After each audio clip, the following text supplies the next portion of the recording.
विश्वानि देव सवितर्जुतानि परासु यद भद्रम तन्नयासु। ओम भद्रम कर्णेभिः शृणुयाम देवा भद्रम पश्येमाक्षभिर्यजत्रा स्थिरैरङ्गैस्तुष्टुवांसस्तनूभिर्विषेमहि देवहितं यदायुः। ओम वेद प्रेमियों सुधी श्रोताओं, संप्रति हम सब यजुर्वेद के चौथे अध्याय के विषय मंत्र की व्याख्या में प्रवेश करने जा रहे हैं। शीर्षक है सोम आनयन। अब संबंधित मंत्र का सर्वप्रथम सस्वर पाठ हो जाए। आनत्वा माता मन्याता मनुपीता नभ्राता सागर्भ्यो नु शाखा सायुत्स्या सा देवी देवा मत्स्येहीन्द्रा यासो मद्गो रुद्रस्तु वा वर्तायातु स्वस्ति सो मा शाखा पुनारेहि।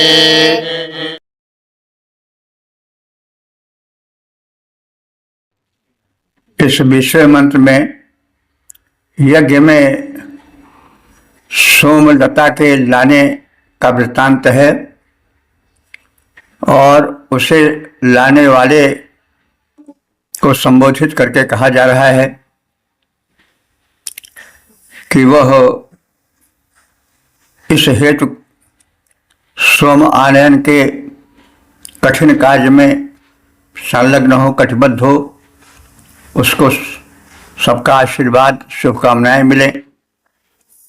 तो इस प्रसंग में कहा जा रहा है कि हे यज्ञ के लिए सोम लाने वाले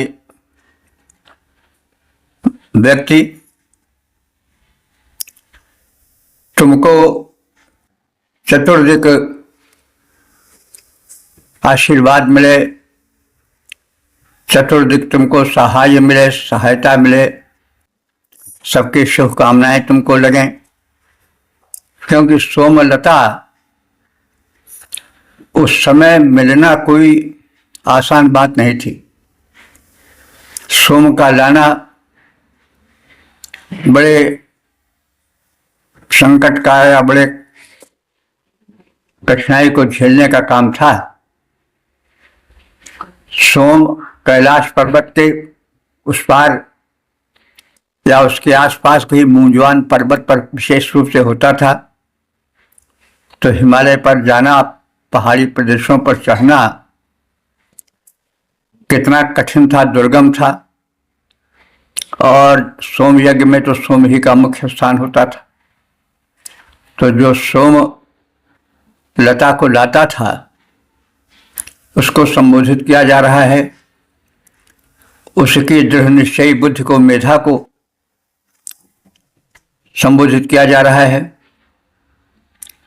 कि त्वा माता अनुमन्यताम, हे सोम आनयन, हे तो कटिबद्ध पुरुष, तुम्हारी संकल्पात्मक बुद्धि प्रबल हो। त्वा माता अनुमन्यताम, तुम्हें तुम्हारी माता अनुमति दे। अनुमति के बाद इसलिए कि उस समय हिमालय के चोटियों पर जाना लाना कोई सरल काम नहीं था। हो सकता है माता ना अनुमति दे, भाई वहाँ पर खतरा है, संकट है। लेकिन कहा जा रहा है कि त्वा माता अनुमन्यताम, इस पुण्य कार्य के लिए तुम्हारी माता तुम्हें अनुमति दें। पिता सगर्भ्यः, पिता भी तुम्हें अनुमति दें। सगर्भ्या भ्राता, सगर्भ्या माने साथ साथ गर्भ में रहने वाले यानी सगे भाई भी तुम्हें अनुमति दें, क्योंकि कार्य कठिन है हो सकता है उनमें से रोके कोई। सयुध्या सखा अनु, जो तुम्हारे समूह में रहने वाले खास मित्र हैं वो भी तुम्हें अनुमति दें, बात स्पष्ट होगी। कठिन कार्य में कोई जाता है तो भाई वहाँ प्राण का संकट हो सकता है, बड़ा कष्ट हो सकता है। एक बड़ा ही दुर्गम कार्य है, तो माता रोक सकती है, पिता रोक सकते हैं, भाई रोक सकते हैं, सगे संबंधी मित्र रोक सकते हैं।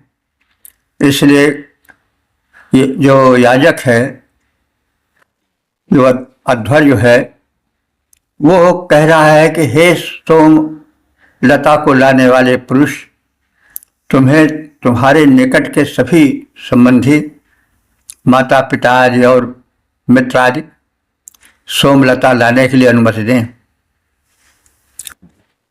देवी, हे देवी, देवी का मतलब हे तुम्हारी सोमानयन के प्रति अनुकूल बनी बुद्धि। सात्वम इंद्राय, वह तुम इंद्र के लिए समर्पित होकर कार्य करो। सोमम देवम अच्छ इह, सोमदेव के लिए तुम शीघ्र तत्पर हो। रुद्र तो आक्तयत, रुद्र देवता तेरा आवर्तन कराएं, यानी तुझे कुशलता से लौटने में सहायक बने। सोम सखा स्वस्थ पुनः एहि, सोम सखा के साथ यानी सोम मित्र को साथ लेकर तुम सकुशल पुनः इधर आओ। तो जाओ और मित्रवत सोमलता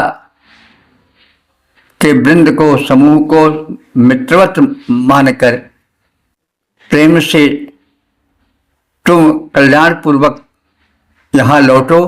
पुनः यही माने फिर आओ। तो यज्ञ के लिए सोम लाने में संलग्न तुमको हे सोम आनयन में दत्तचित्त कटिबद्ध तत्पर हुए पुरुष, तुम्हारी माता तुम्हें अनुमति दें, तुम्हारे पिता इस कठिन कार्य के लिए, इस संकट लाने वाले कार्य के लिए, तुम्हारे सहोदर सगे भाई तुम्हें अनुमति दें, कोई रोके नहीं। तुम्हारे संगवासी सखा, तुम्हारे जो अनन्य मित्र हैं वो तुम्हें अनुमति दें।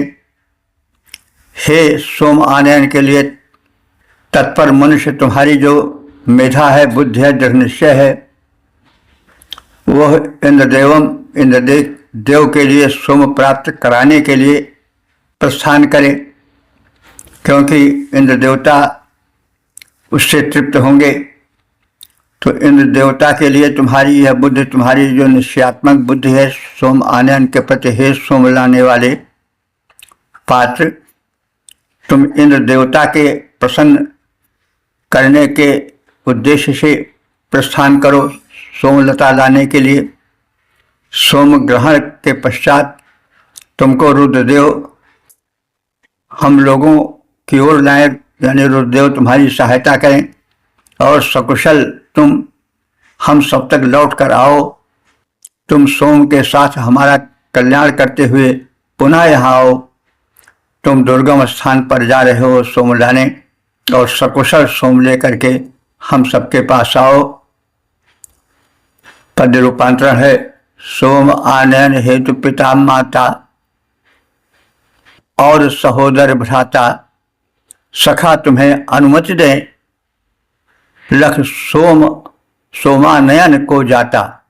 सखा तुम्हें अनुमति दें, लख कर सोमानयन हेतु तुम्हें जाता। हे देवी, बुद्धि तुम्हारी, उनको संबोधित करके कहा जा रहा है, हे देवी वृत्ति उत्साहपूर्ण जाओ सोम को लाने, पुनः यहाँ आओ, जाएंगे तुमको रुद्र बुलाने। देवता तुम्हारी सहायता करें और तुम इस महत्वपूर्ण किंतु दुर्गम कार्य करने के लिए तत्पर होकर जाओ। तुम्हारा कल्याण हो, देव तुम्हारा कल्याण करें। संप्रति हम सब यजुर्वेद के 4 अध्याय के 21वें मंत्र की व्याख्या में प्रवेश करने जा रहे हैं। इस मंत्र का शीर्षक है दिव्य शक्ति का केंद्र मानो। अब संबंधित मंत्र का सर्वप्रथम सस्वर पाठ हो जाए।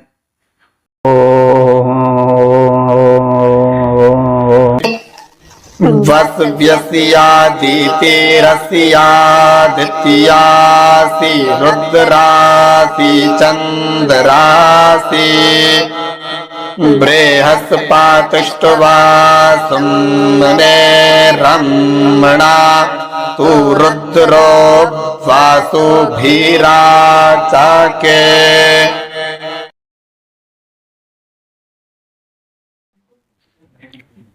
इस 21वें मंत्र में जो सोम आनयन हेतु प्रस्थान कर रहा है, हिमगिर के उत्तुंग शिखर पर जाने हेतु, उसके मनोबल को जागृत करते हुए पुरोधा कह रहा है कि हे मनुष्य, तुम में अपरंपार शक्ति है। तुम्हारा आत्मविश्वास तुम में सदैव जागृत रहे। तुम पथ की कठिनाइयों से घबराना नहीं। तुम में सभी देवों का अंश है। तुम दिव्य हो। तो यह है एक ऐसा उत्साहवर्धक संबोधन है जिससे आत्मबल बढ़े और मनुष्य किसी कठिन कार्य के लिए कटिबद्ध हो जाए। तो हे सोम आनयन हेतु गमन करने वाले मानो, वश्य असि, तुम सामान्य नहीं हो। अपने स्वरूप को पहचानो। तुम वसुओं की शक्ति से युक्त हो। जो 8 वसु हैं, उनकी शक्तियां तुम में समाहित है। अदिति असि, तुम आदित्य अर्थात अखंड शक्ति के पुंज हो। आदित्यासि, तुम में आदित्यों की शक्ति समाई हुई। रुद्रासि, हे मनुष्य, तुम साधारण नहीं हो। तुम में रुद्र की शक्ति समाहित है। रुद्रांश हो तुम। चंद्रासि, तुम में चंद्रमा की शीतलता है। चंद्रमा की शक्ति प्रद शक्ति है। बृहस्पतिस्त्वा, तुम बृहस्पति हो, यानी बृहस्पति वाली बुद्धि और क्षमता तुम में विद्यमान है। सुमने रमणात्, सुमन कहते हैं आनंद को। तुम आनंद में रमण करो, यानी आनंदित रहो। किसी प्रकार से चिंतित न हो, घबराओ नहीं। तुम्हारा आत्मबल क्षीण न हो। रुद्र बस भी आचक्रे, रुद्र तुझे वसुओं के साथ आनंद में प्रवेश कराएं। यानी जो समर्थ वसु देवता हैं 8, जो 11 रुद्र हैं, वो तुमको तुम्हारे हृदय में आत्मविश्वास जगाएं, तुम्हारे मन में उत्साह और आनंद भरें, उसका विस्तार करें। तो हे मानव, तुझमें 8 वसुओं की शक्ति समाहित है। तुम्हारी शक्ति अखंड और अनंत है। तुम में 12 आदित्यों की शक्ति विद्यमान है। तुम में 11 रुद्रों की शक्ति का समावेश है। तुम में चंद्र की शक्ति है। बृहस्पति तुम्हें उक्त विचारों का बोध कराकर सुख से रमण करने की शक्ति दें, यानी तुम्हें विचारों की प्रबलता लावें, दृढ़ता लावें, सद्विचार में प्रेरित कर तुम में आत्मविश्वास भरें। रुद्रों वसुओं के साथ आनंद से तुम्हें प्रविष्ट करावें समस्त देव शक्तियां, और सब मिलकर तुम्हारी रक्षा करें। तुम कठिन कार्य के लिए जा रहे हो, तुम्हारा पथ प्रशस्त हो, मंगलमय हो। तात्पर्य है कि मनुष्य में प्रबल शक्ति है। और वो कठिन से कठिन कार्य कर सकता है। मनुष्य समस्त दिव्य शक्तियों का केंद्र है। अंश रूप में समस्त ग्रह नक्षत्रों की सूक्ष्म शक्ति के कण उसमें विद्यमान रहते हैं। जो ब्रह्मांड में है वही समस्त अंश रूप में पिंड में भी है। यथा ब्रह्मांडे यथा पिंडे तथा ब्रह्मांडे, तो यथा पिंडे या यथा ब्रह्मांडे तथा पिंडे, तो जो पिंड में है वही ब्रह्मांड में है, जो ब्रह्मांड में है वही पिंड में है। सूक्ष्म अंश से मनुष्य बना है तो ब्रह्मांडीय शक्ति उसमें समाहित है, यह तात्पर्य है। इसलिए वह निराश न हो, वो संकटों को के आगे घुटने न टेके। जो ब्रह्मांड में है वही उसमें भी समाहित है। विज्ञान भी इस तथ्य की पुष्टि करता है कि मनुष्य का जो स्वरूप है उसमें अनंत ग्रह नक्षत्रों का सूक्ष्म अंश समाया हुआ है, उसमें दिव्यता है। उसका पिंड केवल मांस पिंड नहीं है, अनंत शक्तियों का पुंज है और उसे आत्मशक्ति को पहचानना चाहिए और आत्मनिर्देशित करना चाहिए। गौ में भी समस्त देवताओं का निवास स्थान माना जाता है। गौ में भी दिव्य शक्ति दर्शन का निर्देशन इस मंत्र में है। गौ माने इंद्रिय भी होता है, तो गायों में समस्त शक्ति है क्योंकि गौ महिमा से वेद भरे हैं और इंद्रियों में भी मनुष्य की बड़ी शक्ति है। मानव तुझमें रुद्रों वसुओं आदित्यों की शक्ति समाई, पद रूपांतरण है। हे मानो तुझमें रुद्रों वसुओं आदित्यों की शक्ति समाई, जो कुछ पिंड में वह ब्रह्मांड में सत्य देख सुखदाई। तुझे बृहस्पति उक्त बोध दें, सुख में रमण करो। हे मानव तुम इसी बोध में शक्ति अनंत भरो। तो इस प्रकार से किसी महत्वपूर्ण संकट से घिरे कार्य के लिए कटिबद्ध में आत्मशक्ति जागृत करना चाहिए। जो बुद्धिजीवी वर्ग हैं, जो पुरोहित वर्ग हैं और मनुष्य अपने में अनंत अखंड सत्य का अनुभव करके कठिन से कठिन कार्य करने में लगे और इसी के क्रम में मानव का विकास भी हुआ है। मानव सदैव कठिनाइयों को चुनौती देता रहा है, उसी के फलस्वरूप उसका इतना विकास हुआ है। उसने कभी कठिनाई के आगे घुटने नहीं टेके। तो यहाँ भी एक शुभ कार्य के लिए, सोमलता को लाने के लिए, जो संकटापन्न पथ है उसको सुगम बनाने के लिए आत्मभावना, आत्मबल, आत्मशक्ति के संचार की प्रेरणा इस मंत्र में दी गई है। वेद प्रेमियों, सुधी श्रोताओं, संप्रति हम सब यजुर्वेद के चौथे अध्याय के 22वें मंत्र की व्याख्या में प्रवेश करने जा रहे हैं। मंत्र का शीर्षक है वेदवाणी वैभव दे। अब संबंधित मंत्र का सर्वप्रथम सस्वर पाठ हो जाए।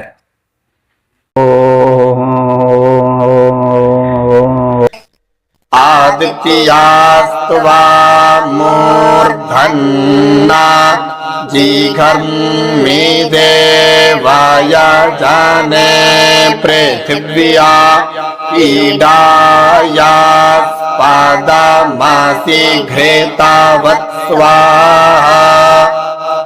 अस्मे रामस्वास्मे ते बन्धुस्त्वे रायो मे रायो मा वायग्गो रायस्पोकेण वियौखमातो तो रायः।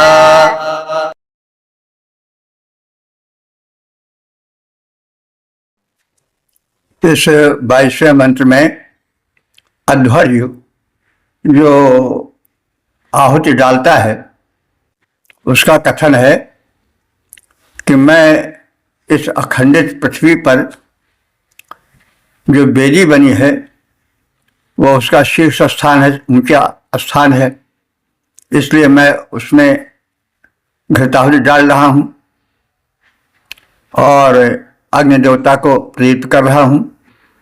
इसी संदर्भ में कहा जा रहा है कि हे वाग्देव, तुम पृथ्वी की अधिष्ठात्री देवी हो,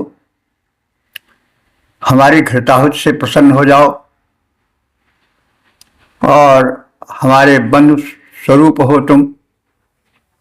बंधु भाव से हमें धन धान्य से पुष्ट करो। वाग देवता, तुम हमें पुष्ट करो,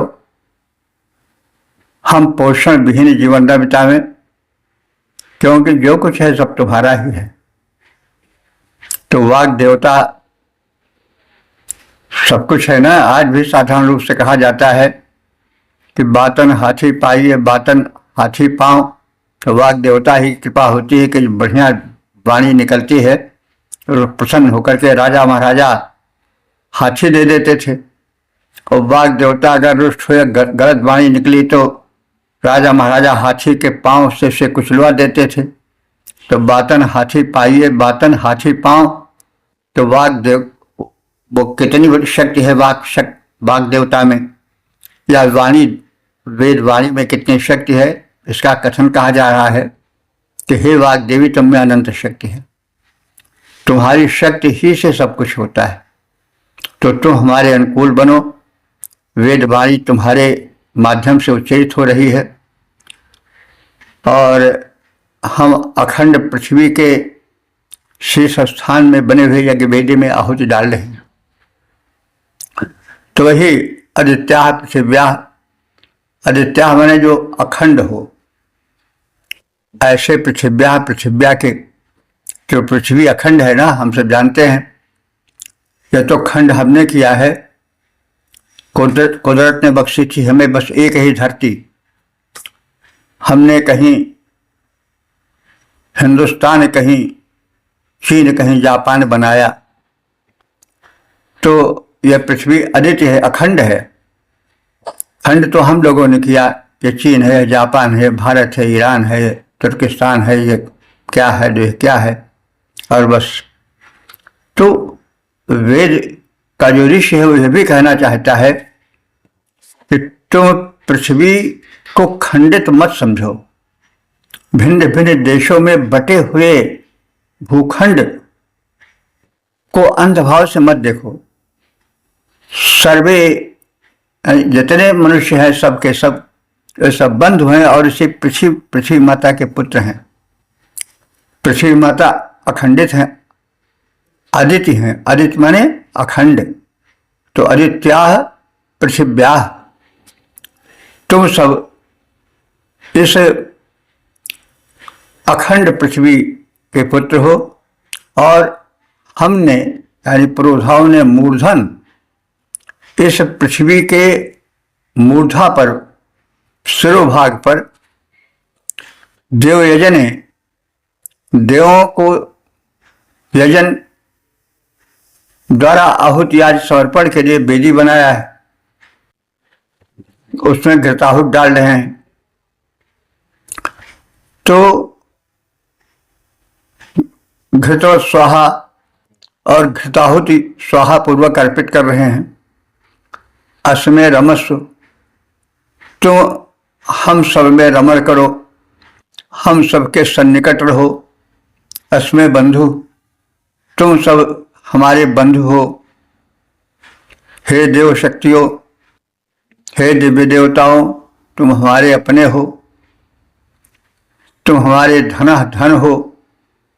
मैं मेरे लिए तुम सब धन प्रदान करो। राया पोषे माँ वियोष्म, राय माने धन, पोषण माने पोषकता से, माँ वियोष्म हम वियुक्त न हो, यानी हमें धन से मिलने वाला और धन के द्वारा कृत पदार्थों से जो पोषण प्राप्त होता है उससे वंचित न हो, और रायः धन से हम समृद्ध रहें।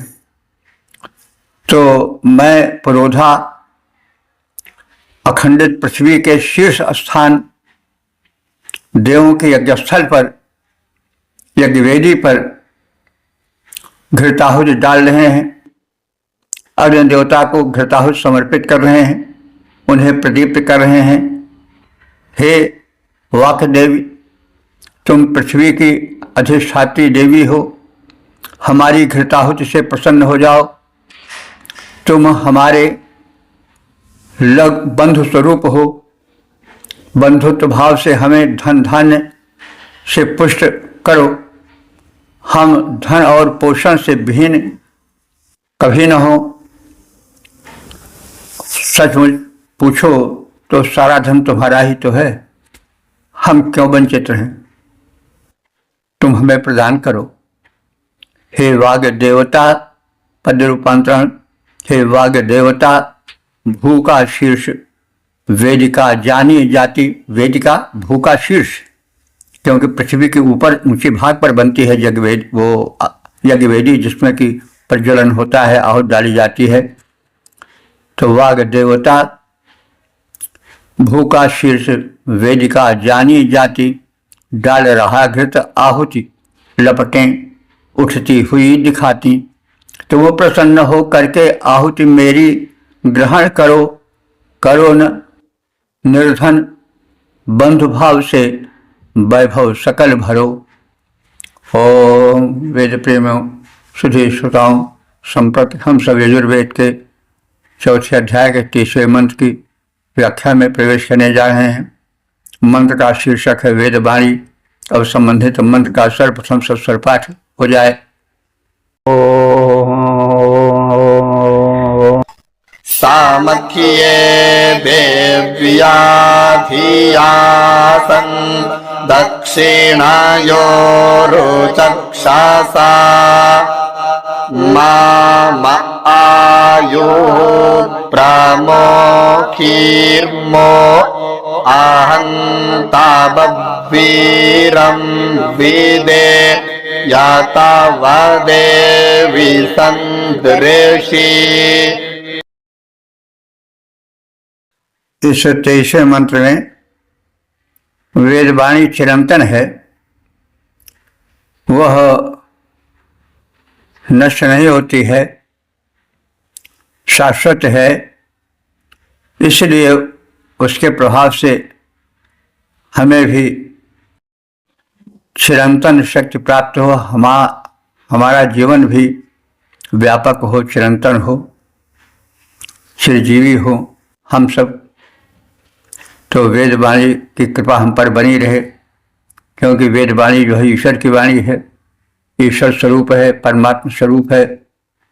तो देव्या दक्षिणथा, हे दिव्य दक्षिणा से युक्त, यानी दक्षिण भाव से युक्त हे देवी,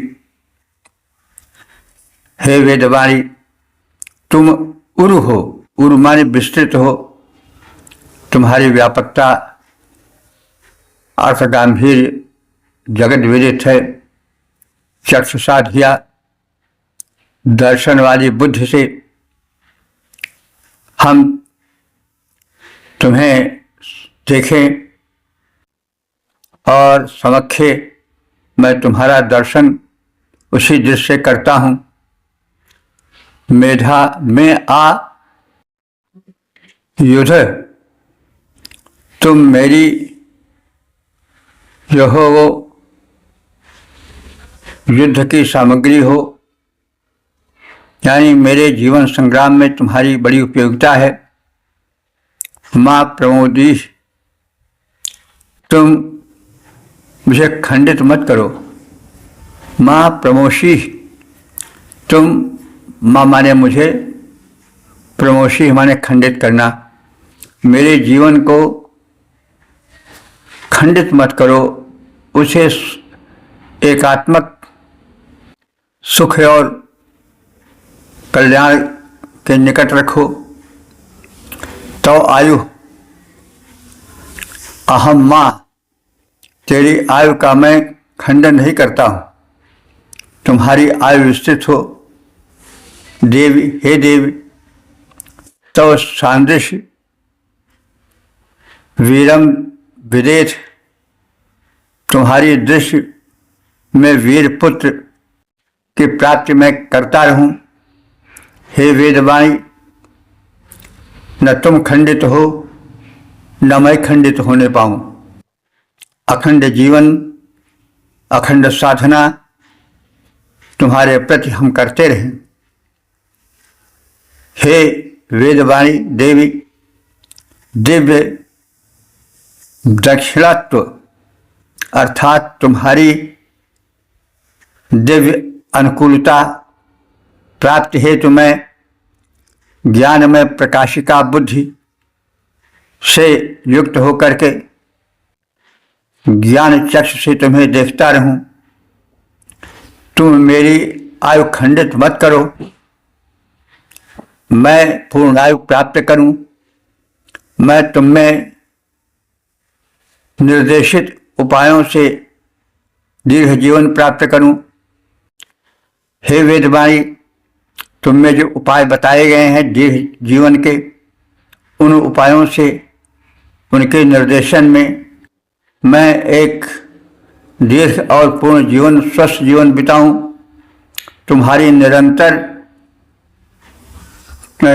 तुम्हारे निरंतर गायन द्वारा मैं भी तुम्हें दीर्घ जीवन देता रहूं। यानी मैं तुम्हारा गायन करूं, इसलिए तुम्हारा जो क्रम है वो बंद ना हो।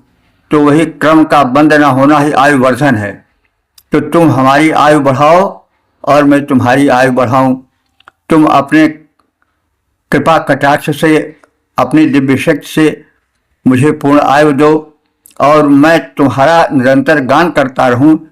और इस गान के रूप में जो परंपरा चले वो तुम्हें दीर्घायु दे। अस्त तुम्हारी आयु भी क्षीण न हो, खंडित न हो, अर्थात नित्य गायन होता रहे तुम्हारा। तुम्हारी कृपा दृष्टि से उसके फलस्वरूप मैं वीर पुत्र पाऊं। पद्य रूपांतरण है। हे देवी वेदवाणी, तेरा आनुकूल्य सदा मैं पाऊं। हे देवी वेदवाणी, तेरा आनुकूल्य सदा मैं पाऊं। तुम्हें प्रकाशित ज्ञान दृष्टि से सदा देखता जाऊं। पाऊं मैं दीर्घ आयु, पाऊं मैं दीर्घायु, बनाऊं दीर्घ तुझे मैं गाऊं। तेरी कृपा फलित हो माता, वीर पुत्र मैं पाऊं। तेरी कृपा फलित हो माता, वीर पुत्र मैं पाऊं। ओम वेद प्रेमी और सुधीर श्रोताओं, संप्रति हम सब यजुर्वेद के चौथे अध्याय के 24वें मंत्र की व्याख्या में प्रवेश करने जा रहे हैं। शीर्षक है सोम से निवेदन। अब संबंधित मंत्र का सर्वप्रथम सस्वर पाठ हो जाए।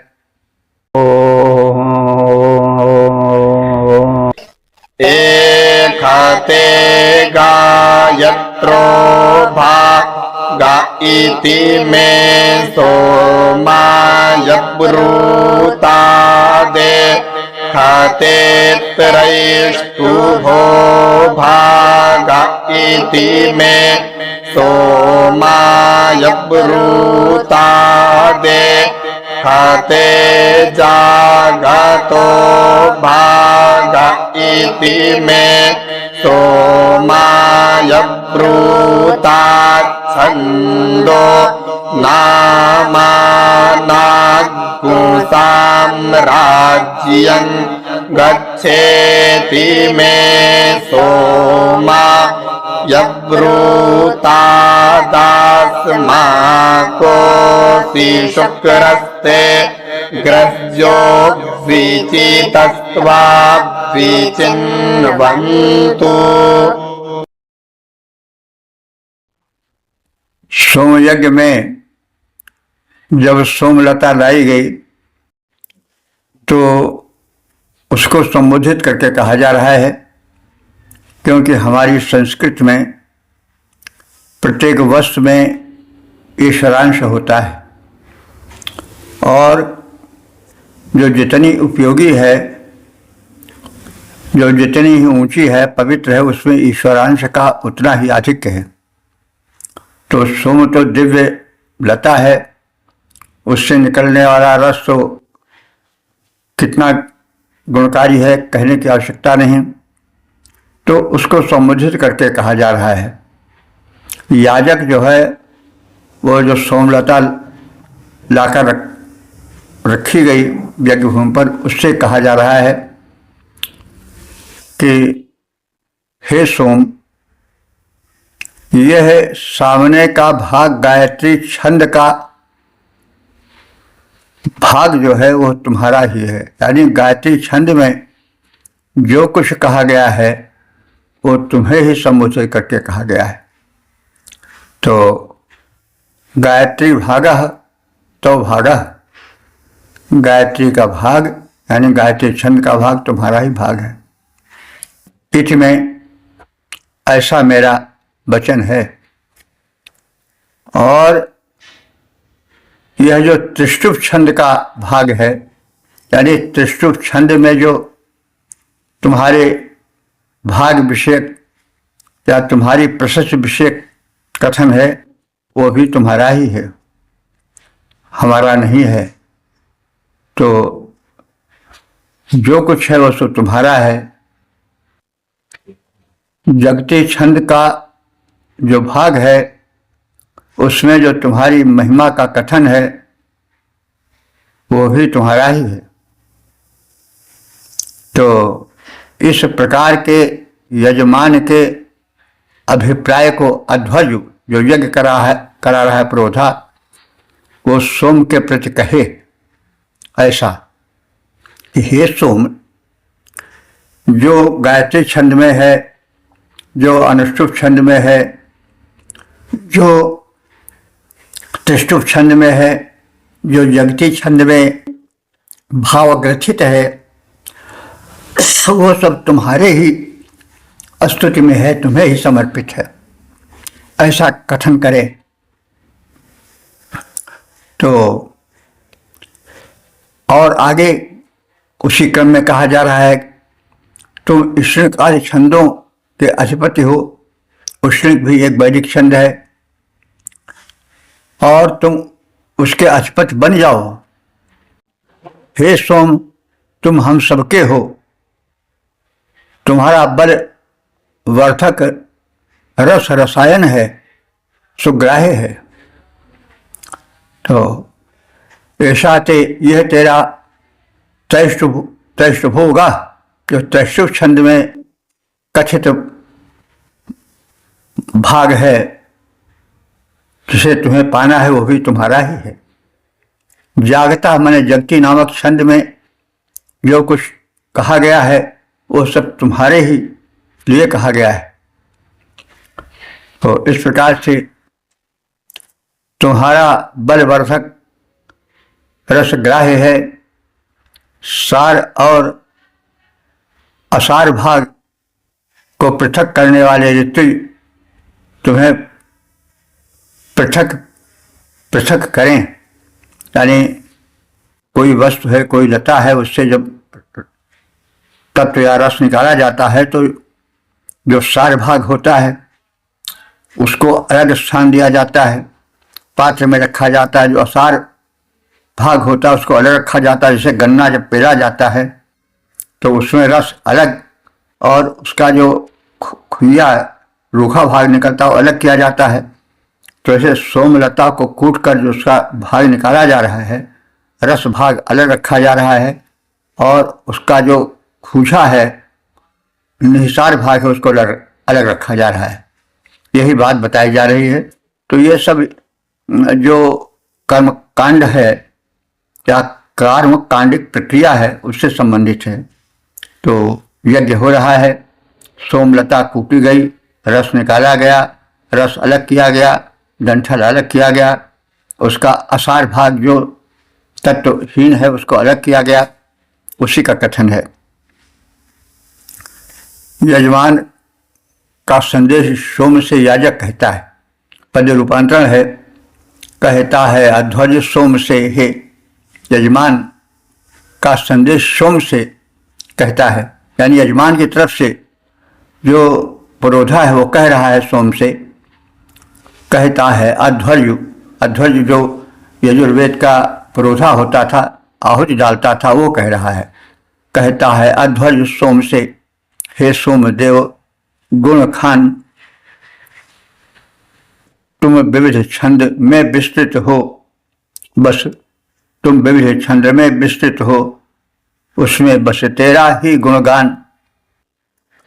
गायत्री, त्रिष्टुप, उष्णिक आदि के जो छंद विधान, तुम सबके स्वामी हो, सब में तेरा भरा बखान। बलवर्धक रस ग्राह्य तुम्हारा, भरता शक्ति महान, हे सोम बलवर्धक रस ग्राह्य तुम्हारा, भरता शक्ति महान। सार असार भाग को तेरे पृथक करें गुणवान। हो वेद प्रेमियों, सुधी श्रोताओं, संप्रति हम सब यजुर्वेद के चौथे अध्याय के 25वें मंत्र की व्याख्या में प्रवेश करने जा रहे हैं। मंत्र का शीर्षक है सविता देव। अब संबंधित मंत्र का सर्वप्रथम स्वर पाठ हो जाए। आभृत्यं देवज्ञो सविता रमोन्यो काव्यक्रातुमर्चामि सत्या सावज्ञो रत्नाथा मा विप्रियं मातिं कविं मा ऊर्ध्वाजस्या मातर्भा आदित्यो तत्सावे माने हिरण्या पाणिरामी मे ता शुक्रातुः कृपा स्वाहा प्राजाभ्यस्त्वा प्राजास्त्वानुप्राणन् तु प्राजास्त्वा मानुप्राणिः।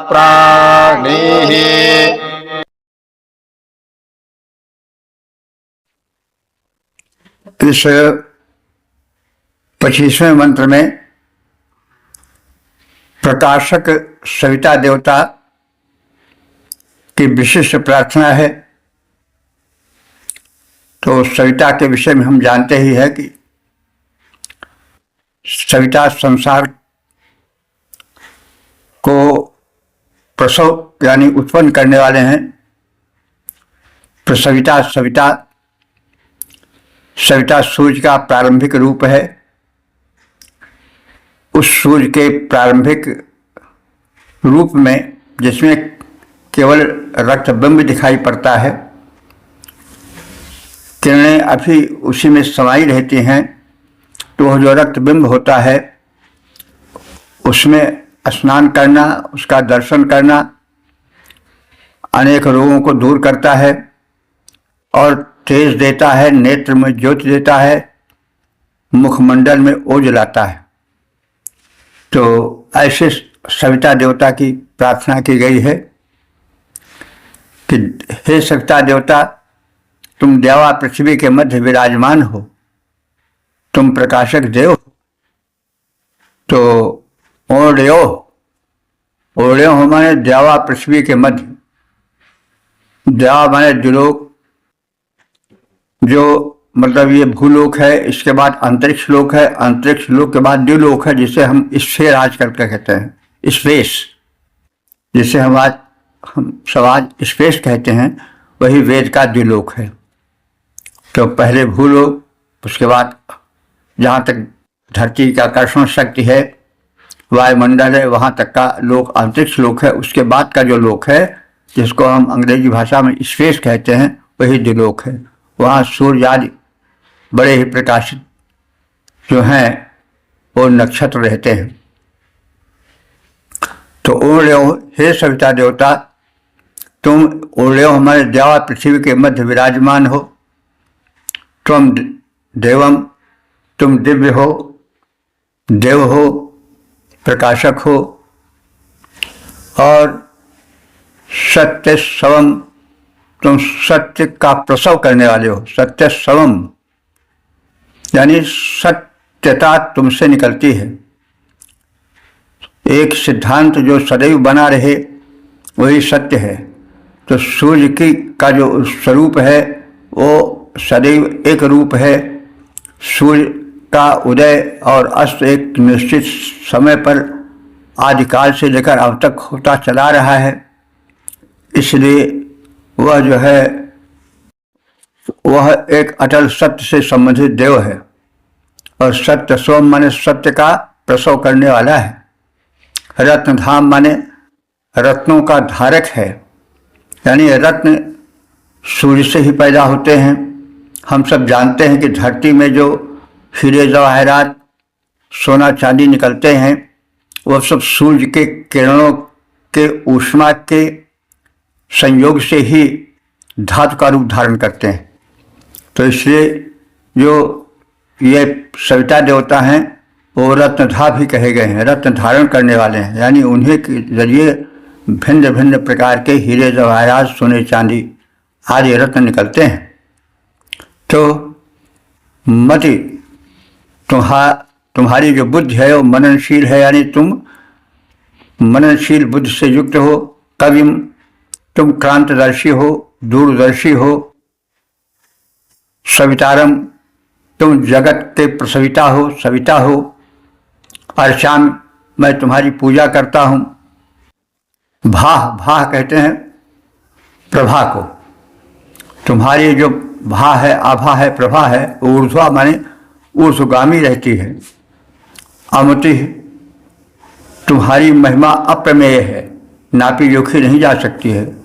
भाह तुम्हारी जो दीप्ति है वो भी अप्रमेय है। सभी मन माने सारे जगत में फैली है। अरे द्युतत माने प्रकाशित है। हे सविता देवता तुम हिरण्यपाणी हो। हिरण्यपाणी यानी तुम्हारी जो किरणें हैं वो सुनहली हैं। सविता देवता की जो किरणें निकलती हैं तो वे सुनहली रहती हैं, इसीलिए उनको हिरण्यपाणी कहा गया है। हे सविता देवता तुम प्राभातिक सूर्य के प्रारंभिक रूप हो। तुम्हारी जो किरण रूपी जो तुम्हारे किरण रूपी कर हैं वे सुनहले हैं। तुम सर्वानाम भूषण तुम सबको विभूषित करने वाले हो, सबको प्रकाशित करने वाले हो। तुम स्वर्ण रूप हो। तुम्हारा जो वर्ण है वह स्वर्णिम है। प्रजाभ्या माने प्रजाओं के लिए तुम कल्याणकर हो। तो देवा पृथ्वी के मध्य विराजमान प्रकाशमान देव, रत्नधारक देव, सबके प्रिय देव, रचना धर्मी, सद्बुद्धि प्रदायक, क्रांतिदर्शी सविता देव, तुम्हारी हम उपासना करते हैं।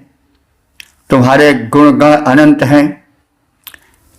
इन देवों की अप्रमेय दीप्ति संपूर्ण जगत को द्योतमान करती है। यानी इन सूर्य देवता, इन सविता देवता की जो अप्रमेय दीप्ति है, चमक है, आकर्षक है और सारे जगत को द्योतमान कर देती है, उजागर कर देती है, प्रकाशित कर देती है। तुम्हारी किरणें स्वर्णिम हैं। किरण रूपी हाथ सुनहले हैं। तुम प्रेरक हो।